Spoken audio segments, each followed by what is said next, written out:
Image, le meilleur des paris, Moi bébé, namakila ezotambola mpaneteo, ezosala bilanga ya badeliseo, na nzoto nanga j'ai 30. Beauté image. Faut bato nyonso batala la chaîne oyo, bato nyonso bapartage site oyo. Donc au site na biso artiste, ba comédien, bato nyonso et tout, olingi makamneuse à la bien, olingi fête neuse à kitoko, olingi anniversaire neuse à kitoko, mariage ni makamneuse tout awande. Awande makambu, beauté image, awande ma solo, beauté image, MJ30 à confirmer, chobo, bisous. Je vous prie tous à suivre Beauté Image TV. L'information de musiciens, de comédiens, même d'état politique de ton pays. Suivez sur Beauté Image TV. Le play de ton pays, comme les Japonais à Imbo, Gabana de Paris, il suit ça. Et toi, pourquoi pas? Beauté Image TV, le meilleur image, le meilleur site de l'année. Vous tous, grignote-vous dans ta suivez Beauté Image TV. Je vous grignote, c'est un solo. Soyez grignoté de ta position. Merci pareil.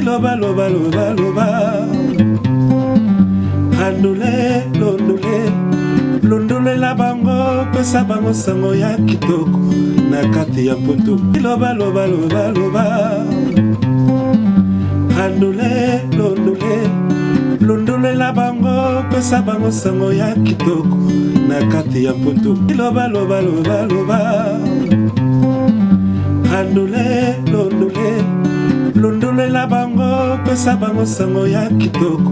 N'hésitez pas à liker la vidéo si elle vous plaît et si vous êtes nouveau sur la chaîne, n'oubliez pas de vous abonner et d'activer la notification pour ne rater aucune de nos prochaines vidéos. N'hésitez pas à liker la vidéo si elle vous plaît et si vous êtes nouveau sur la chaîne, n'oubliez pas de vous abonner et d'activer la notification pour ne rater aucune de nos prochaines vidéos. N'hésitez pas à liker la vidéo si elle vous plaît et si vous êtes nouveau sur la chaîne, n'oubliez pas de vous abonner et d'activer la notification pour ne rater aucune de nos prochaines vidéos. On commence. Voilà, chers amis, l'actualité est là. Bandeko Babolingo, Binomo Bomoni, Makabolik Nakisasa, Wapi Pai, Montonanzambe, Sonic Kafuta, a commis le père spirituel. Il y a une église de réveil, surtout. Oyo, Pessier, Bukunziwana. Mais nous savons que l'église de réveil, ça n'a rien à voir avec la catholique. Mais il a télé Nanzeke Nabilamba. Ça pose problème, ça pose polémique. Yangwana Tourotuna, pasteur Francis Lola, a expliqué Bissot qu'est-ce qui se passe, c'est quoi le problème. Yango Nali Ponabino, le leader pasteur Francis Lola. Pasteur Francis Lola, shalom. Shalom. Oui, papa qui mes amis. Ouais, ça va pour la grâce de Toba de la Kimia. Ok, le ba Congolais, ba Tungi Sami, Makambo, je ne connais pas, ya Montonanzambe, Soni Kaputa. Bino Bose Église de Réveil, ba Tunamitu Bango. Balongo église catholique babima kuna pola na église de réveil mais tomoni Montonanzambe Soni Kafuta kolata nanzete lokola catholique. Qu'est-ce qui se passe? Bon, je pense que Bible déjà constitution na biso na loi l'émission ça fil conducteur na biso. Je dirais d'abord que na salué notre président Soni Kafuta Eskazali. Donc félicitations et puis merci mingi na ndenge investition na salami. Mais kolobana niveau elamba, je pense que tout gros on a la Bible. La première personne que Dieu a donné le message, la révélation sur le tabernacle, c'est Moïse. Même ndenge ba sacrificateur, même souverain sacrificateur n'enga afala lata, ils ont la Bible.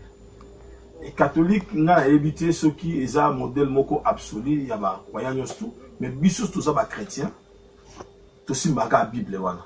La carte Bible dans l'Ancien Testament, la parole de l'Église étoffe. Donc ezali elamba, ce effort, ezali elamba oyo sacrificateur avec kulat. Ce que le révérend pasteur Soni Kafuta Rockman. Le jour où il y a investiture naïe, Batouamoni alati et lamba wana ba tribia on a église catholique. Oui, ba tribia l'église catholique. Mais je pense que jour wana na copie cet exemple moi ça parfois un peu si facile à comprendre. Mukola mariage ya mutu. Na bandi moi si à libala, ala taka robe blanche. Robe wana c'est la différence na ba robe nyo surtout. Attention. Ouais. Attention. Qu'on se comprenne. Ça c'est ça donc. Non, parce que nous autres qui sommes pasteur. Pour mon exemple, si tu nous fais 2 poids 2 mesures. Nous on parle de l'église de réveil. L'église de réveil et Missa, une église catholique. L'accoutrement, le langage, ce sont des signes aussi. Mais oui. Le fait de savoir comme il était habillé là.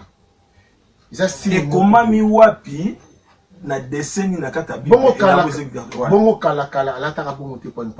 Ah très bien. Donc alati yango parce que il est devenu le chef spirituel. Donc bablo reza ba symbole. Oyo la sakibo konzina yo ba pesi yango. Et puis on a évité sur batka batakatou balata on a évité ka auto sur mon bata catholique. Même si aucune église adventiste, aucune église protestante, aucune église belé basa biloko basala pour la cérémonie. Et ça babilamba différence il y a journée wana et c'est que ba na investiture na alata lamba wana pour essa la différence tout le monde qui non ye wana nde alati ki bokonzi ya église ya réveil.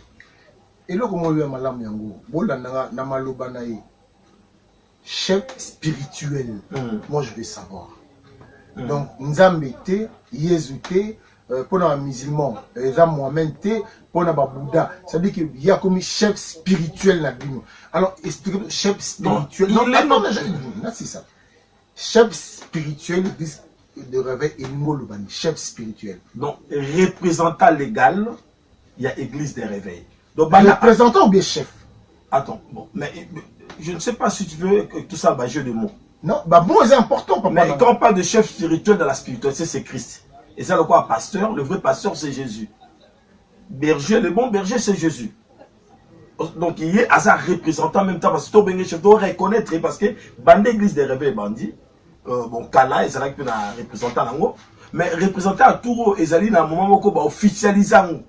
Tout le monde est, on peut le dire dans le sens intronisation là.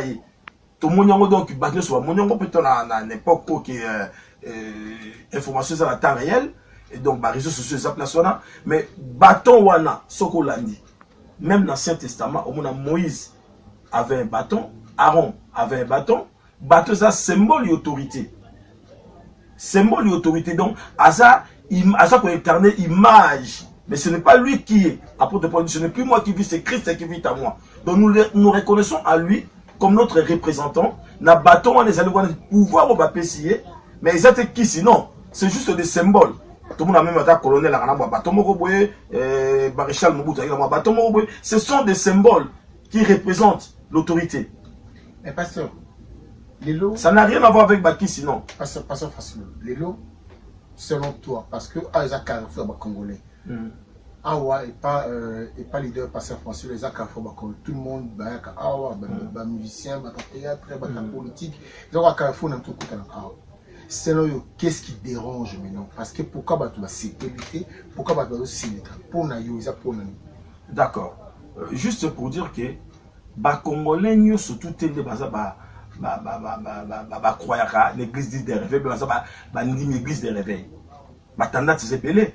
Bah congolais tout le monde a pu parfois dire protestant à l'attendre na bango Kimbangu c'est pas bien chef super papa Simon qui a représenté comme papa Kimbangu donc ils ont dérangé pour biso moko église des réveils nous reconnaissons à lui par rapport à l'un des pionniers il a fait des preuves celui qui a foutu c'est pas un parvenu c'est une personne respectable malgré que nous soit la qualité la des fois la faiblesse mais kotiaye batmo baboudé basate.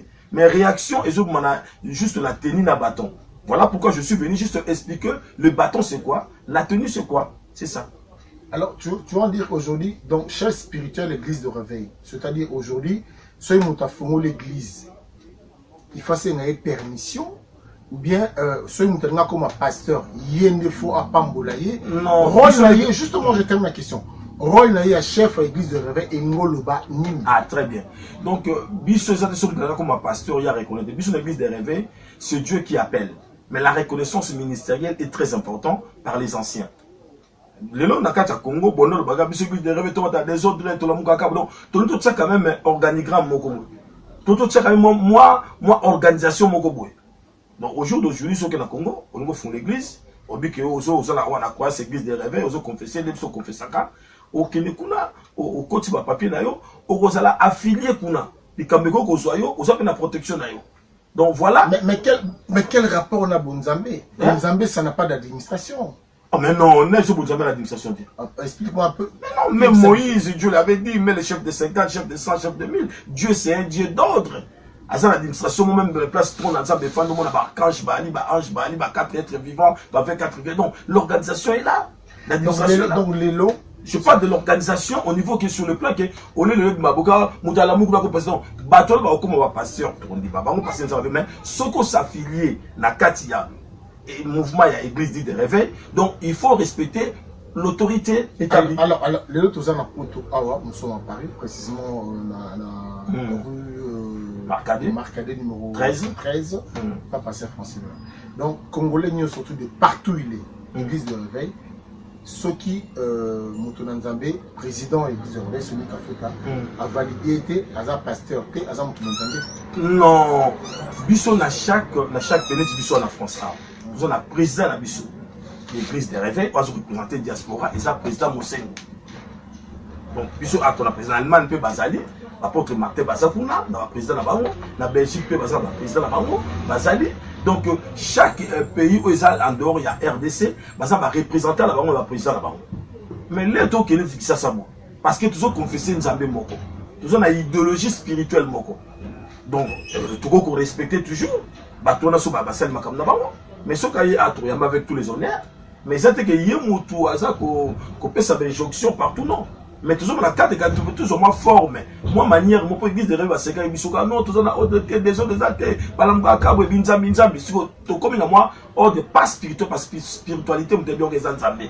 Mais na niveau ya Congo quand même tout ça makamora notre ils là que non nanda ko e kanga mi église e sur ceux qui osana papier était même église de papier de Singaza affilié là il y a association de pastorat congolaise donc il faut papier babo ya ngote mon lit monsieur le qui a tout yo bébé ça donc il y a moi autre moko boy hier azana na tout temps oyo aza investi comme chef de autorité légale il y a église de réveil.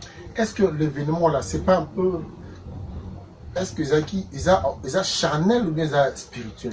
Comme ils ont la charnel, moi on n'est pas bâtir qui a tout le monde mis à la poni pas. On parle de l'église de Rabé. Mais oui, mais parce que quand tu parles charnel, je ne vois pas charnel parce que bah c'est un peu bah nous soit que nous t'allons mais bah tu bis sur l'église de l'étoile concerné dans moi. Parce que ça ils ont le côté limé là. Là les salams bis sur tali mais rien n'empêche que votre souffle rota la paix, bah critique paix à la banane. On accepte des critiques mais pour nanga n'a que définir tenir l'accès battre l'accès na lumière à parole.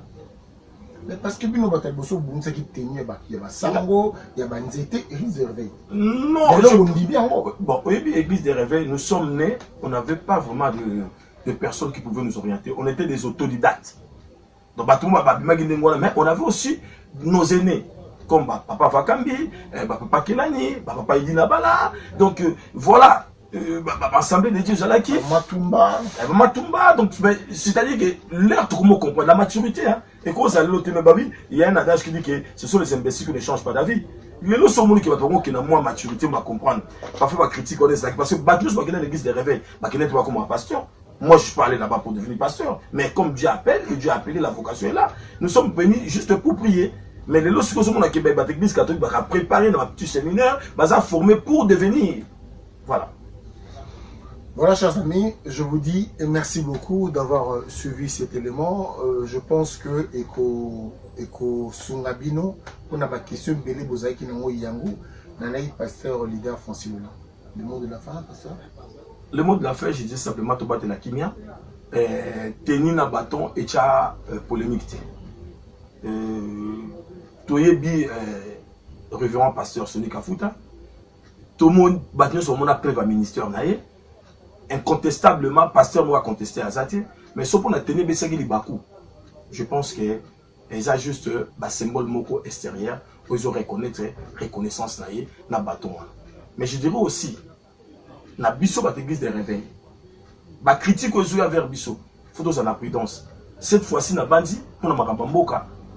même le président, qui est devenu président, notre bien-aimé pasteur Soni Kafuta, tous la vraiment la prudence makasi, que eloko yo balati si yo, et ça rappelle et orienté peuple nambo kamalam. Parce que tous eu ba retour trop biso église des réveils, ba beng biso ba tout toujours accompagner société congolaise, tout tiki société na libanda, tout ça complice na malheur à ba congolais.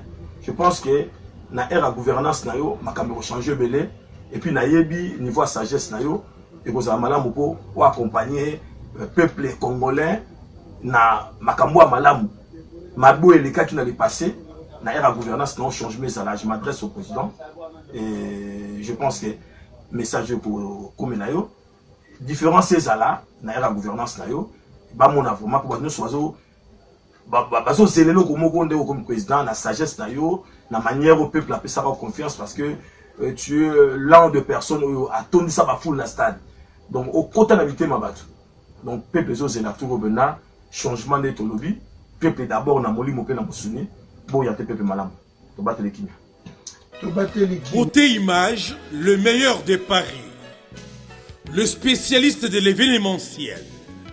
Pour la réalisation de vos reportages, photos, vidéos, la couverture de vos événements, mariage, anniversaire, baptême, retrait de deuil ou autres circonstances festives, le service traiteur, location et décoration des salles, adressez-vous chez les professionnels.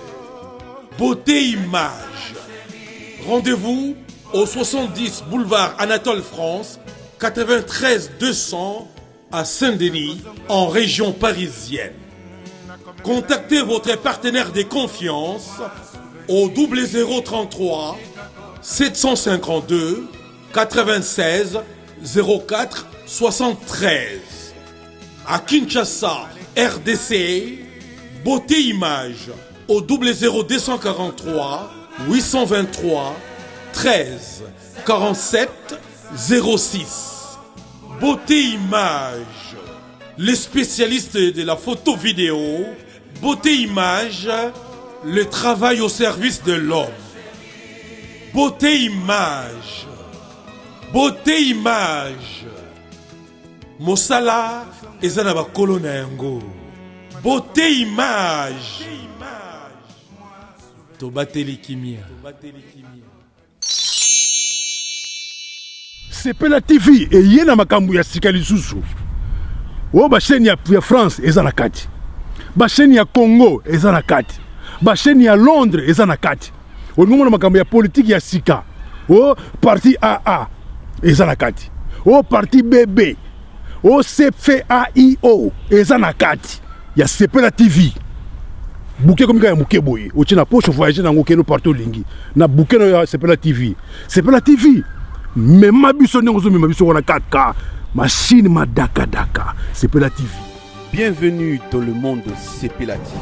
Sepela TV est le décodeur qui vous permet de suivre les chaînes du Congo en direct de la diaspora.